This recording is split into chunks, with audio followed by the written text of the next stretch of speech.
So it's been a really long time since you've seen me. I'm sorry. I'll take a few minutes to catch up, and then I'm going to do the fun thing that I have planned for today. So I rented a storage unit. So my father kept threatening to come visit me, and I wanted him to be able to come visit me, and I realized there was just no way I was going to clean it all out. I'm working at about a 10 item a day pace, so there was just no way. So I really wanted him to come, and I had my husband's sister who wanted to come see my kid in a play. So I bit the bullet and I rented a storage unit, and it was actually kind of fun. I went to like three or four different storage units in town, and there was one that was really convenient. It was closer to my house. It was all air conditioned, but the guy who ran it was kind of a jerk.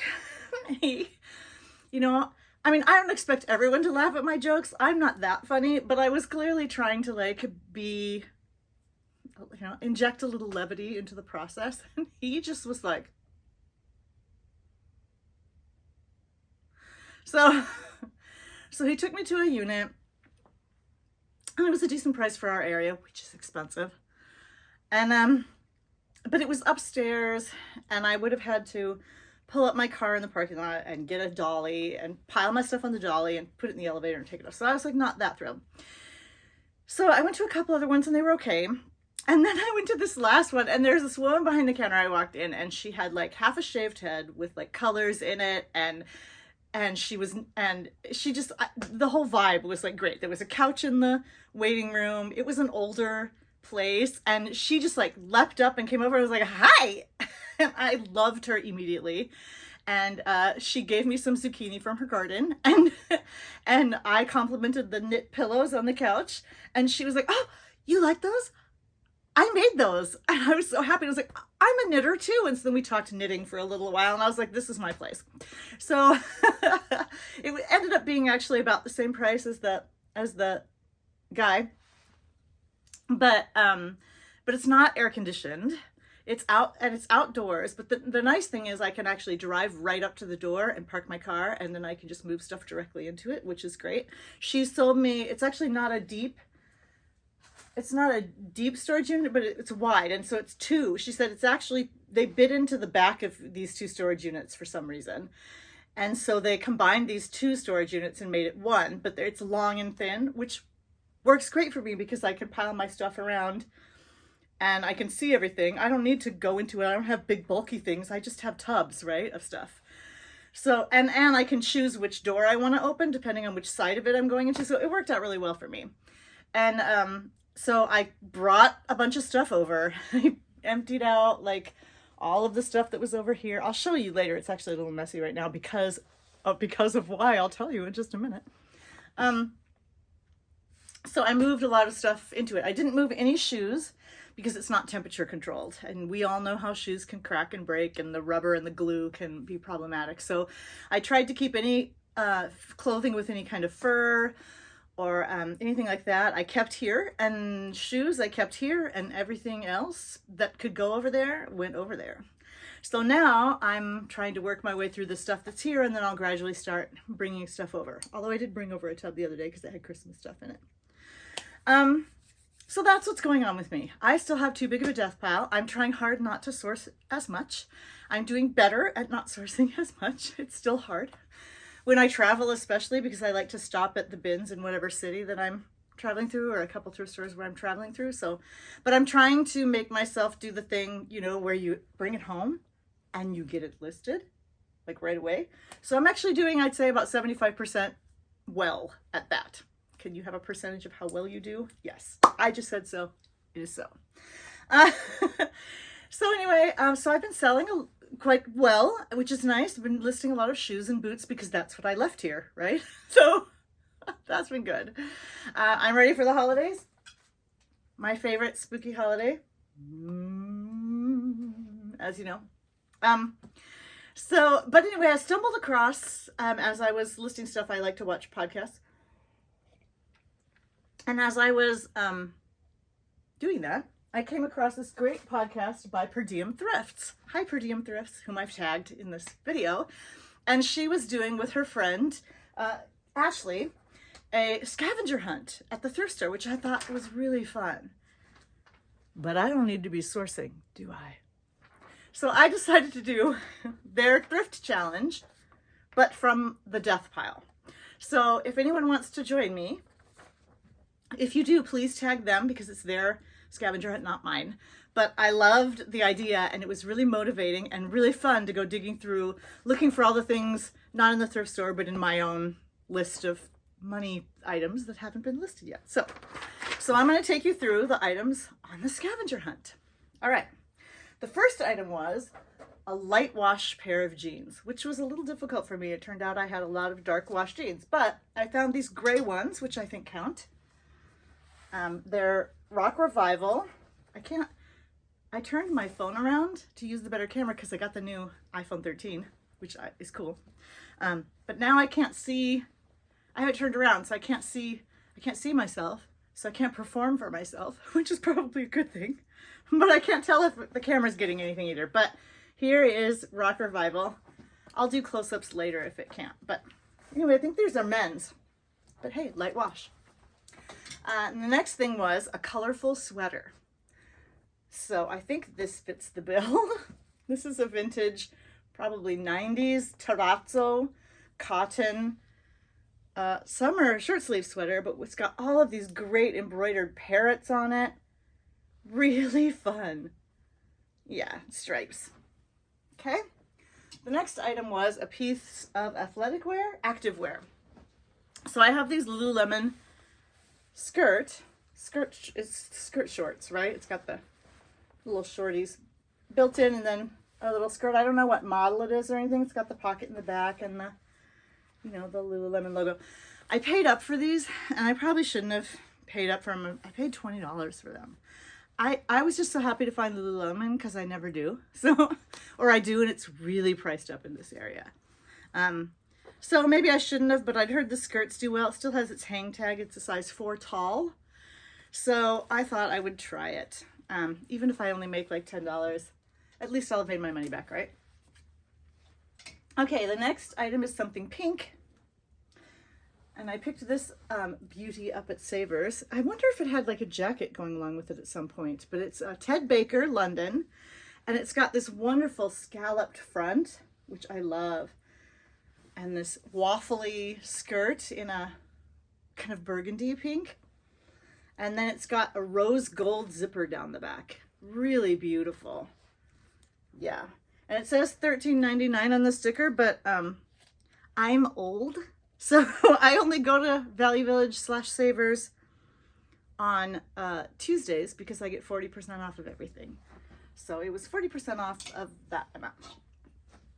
All right, the next item is a pair of boots. All right. So I have these Sorel, I think these are men's, but I'm not sure, boots. Now the only thing about them is they have a water stain on them, and I'm not quite sure how to clean that off the leather. If you know, comment down below, tell me. I'm going to try a couple of things, but if not, I'll just sell them pretty cheap, and I forget how much they were. There's nothing on them. If there's no tag on them, it generally means bins. So I'm going to assume that, I guess. So what do you guys do when you figuring out the valuation of something when you shop at the bins? I am really lazy. And the first time I went to the bins, I did the math and I figured out that it came to about $1.50 an item. So because I use the cash method of accounting, I don't really care as much about, except for my own purposes, of keeping track of exactly how much I paid for each item.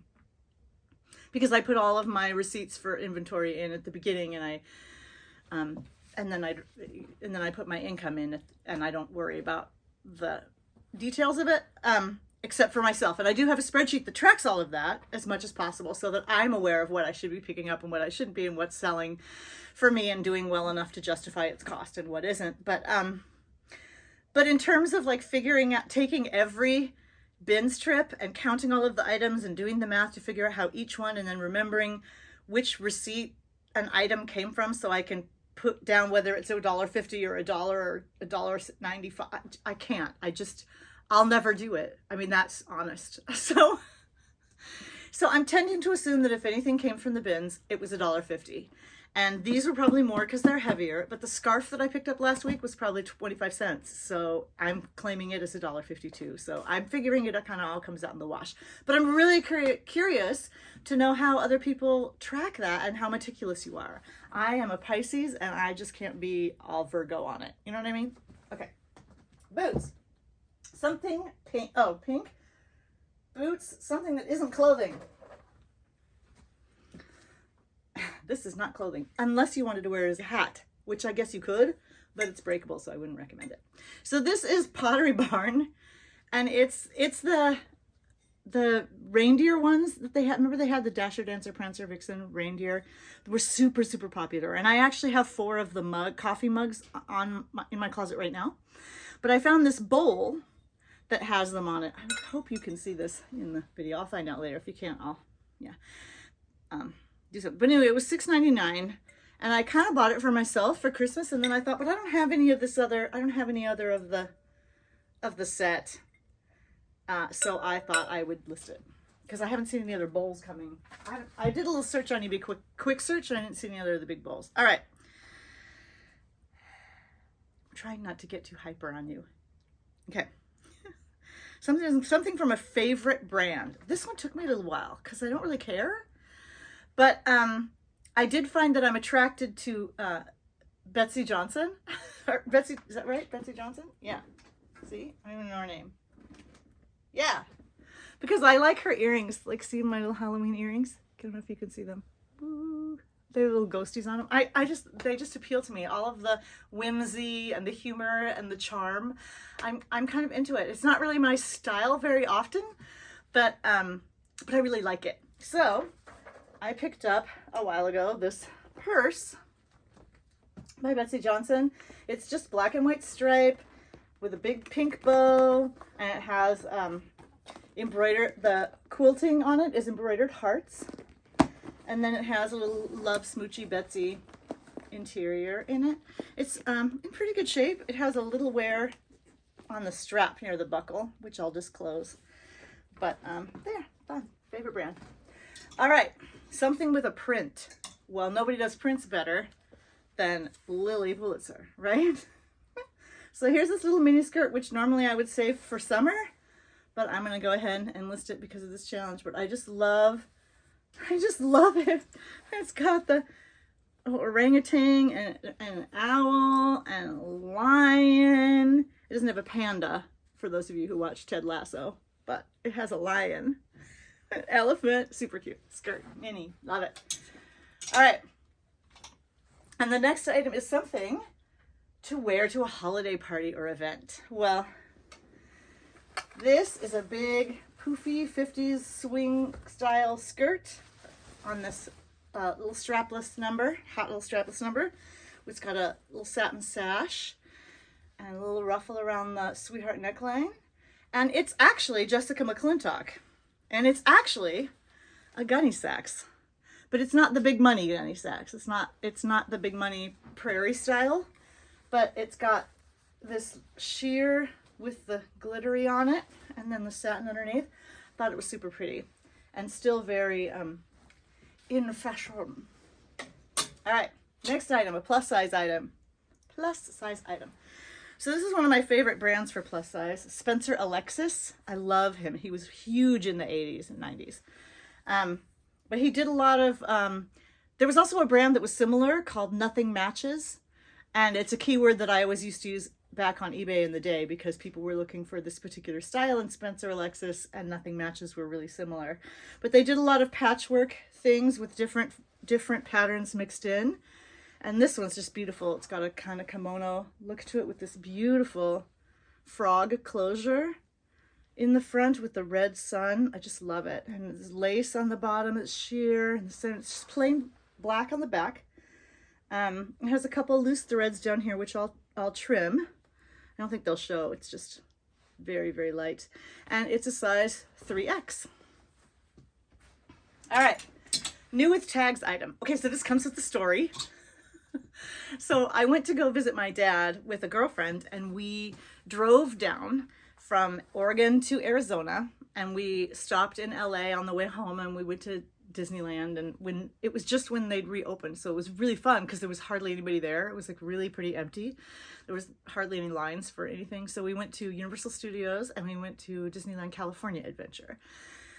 They were limiting the number of people that they would let in, so we actually couldn't get into Disneyland, even though it was not really crowded. They were still limiting enough that we couldn't get into Disneyland. But anyway, so when I was in Arizona at my dad's, I went to several thrift stores, and there was one that had a bunch of really great stuff and some beautiful new with tags vintage leather coats.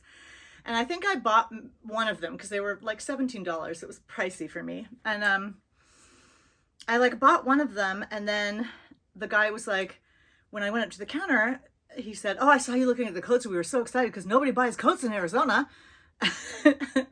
And he said, "A lot of those are going to be 50% off tomorrow, so you should come back." So I went ahead and bought the one that I really, really wanted, which is not this one. And then I went back the next day and I bought pretty much the rest of them.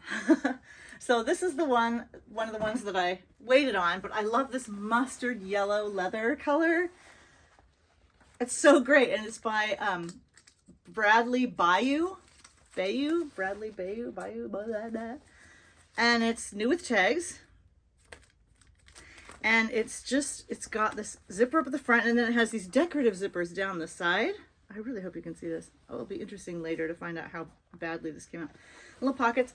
And then in the back, it's got more decorative zippers. Decorative zippers on the side. And on the bottom. And it's got that lower in the back motorcycle look. And look at these on the sleeves. Can you see these great, like, floral zipper detail on the sleeves? Just love it. Anyway, it's a size small. Beautiful condition, brand new. A couple dings from probably storage, but love it. Okay. The next thing up is a graphic t-shirt. So I found this at the bins a while ago. I don't know if it's worth anything, but it was really fun. It says Staples, or Staple, and it says, I'll read it. Has overcome the acceleration of gravity by application of flight, scrappiness, grit, and grime, thus producing a high-altitude Earth orbit. I don't know why it says that. It says that, but it's got a pigeon on it, sitting on top of the world, and it says the best on Earth. And I kind of like that. Let's elevate the lowly pigeon to how great they are. They're scrappy and resourceful, and they survive, and they can freaking fly, and I don't care if they eat garbage and are loud. They're like survivors, which is what I want to be. Anyway. And here in the back, it just says, world renowned, good luck. Long sleeve t-shirt. If you know anything about it, tell me. I'll find out when I go to list it, but I don't know now, so. All right, outdoor winter jacket. So this is Orange. Yeah. It's got, it's just a ski jacket, I guess. But I thought the pattern was really pretty. This kind of paisley pattern. It's got a hood on it. Yep. Cute orange. I know about Niles, N-I-L-S, and I actually have 3 of those listed. And I'm kind of surprised that they're not selling, because some of them are listed since last year. And I mean, I have them for like $100, but they're like $300, $400 jackets. And they're in gorgeous conditions, the one I have, like beautiful and not vintage, like new styles, really cool. But I guess maybe are people not skiing as much? I don't know. Anyway, something cozy. So this I actually bought for me, and I wore it last year a little bit. I feel a little shy being in it because I'm old. My kid is like, don't say that, you're fine. Wear what you want to wear. And I do, for the most part. But it's short, and I'm always kind of a little self-conscious about it, pulling it down. But it's so cozy. And it's got that checkerboard thing, which is coming in right now. It's like popular. And I just love the pink and black. It's just Forever 21, but so cute. So cute, it hurts. All right, handbag or purse. Do they call it handbag or purse? They call it both, purse/handbag. So this, I believe I got at the bins, because I don't think I would have picked it up otherwise. It's just Cole Haan, but I really like I really like the style. It's simple. It's got a nice, wide, comfortable band. And it's got this double buckle, which is not really a buckle, that opens up. And then you've got a pouch here and a pouch there. And then it's got this really pretty turquoise lining in it. You see that? Turquoise lining. With a little zipper compartment. And it's in beautiful, beautiful condition. Just like perfect. So I thought I would try that. All right. A brand you've never sold before. Well, this red thing you've been looking at this whole time, that's the brand I've never sold before. But this one has quite a story because I looked it up and it's a very expensive brand based in England. Barbour. And they do lanolin waxed cloth coats for like boating. And they have that lanolin smell to them that screams waterproof. The water hits it and it just beads right off. And they're treated. And they're really expensive. And this one was like bright red. And the best part is it's lined with the Union Jack. How cool is that? Now it's missing a belt. It has these belt loops for a belt, and it would have had a belt on it. And I actually contacted Barbour in England and asked them if they had any belts. And they said, well, we do have a couple belts, but we don't have the red anymore because we don't make the red anymore. And they said, but they would sell me like a black one. And I said, well, a black one maybe that would be okay. But it was like $89 just for the belt. And I was like, okay, yeah, no. Thank you. Bye. So I'm going to sell it without the belt, but I was kind of disappointed because honestly, if I could have gotten a red belt for it, I probably would have kept it. I'm an Anglophile and a Gilbert and Sullivan fan, and I just loved the flag interior. But I've never actually sold a Barbour before, so this will be an interesting adventure. And gosh, that's the scavenger hunt. So I'm going to tag per Diem Thrifts and Ashley DTL in my video, and if you do it, please tag them. And if you do it from your death pile, please tag me, because I would love to see some other people who are working through their death pile and need a little motivation. This is great motivation. It was really, really fun to dig through everything, and I'll show you how much better my room looks after I clean up after my scavenger hunting. Okay. All right. I hope you have a great Halloween, and hopefully I'll see you sooner than this next time. Okay, bye.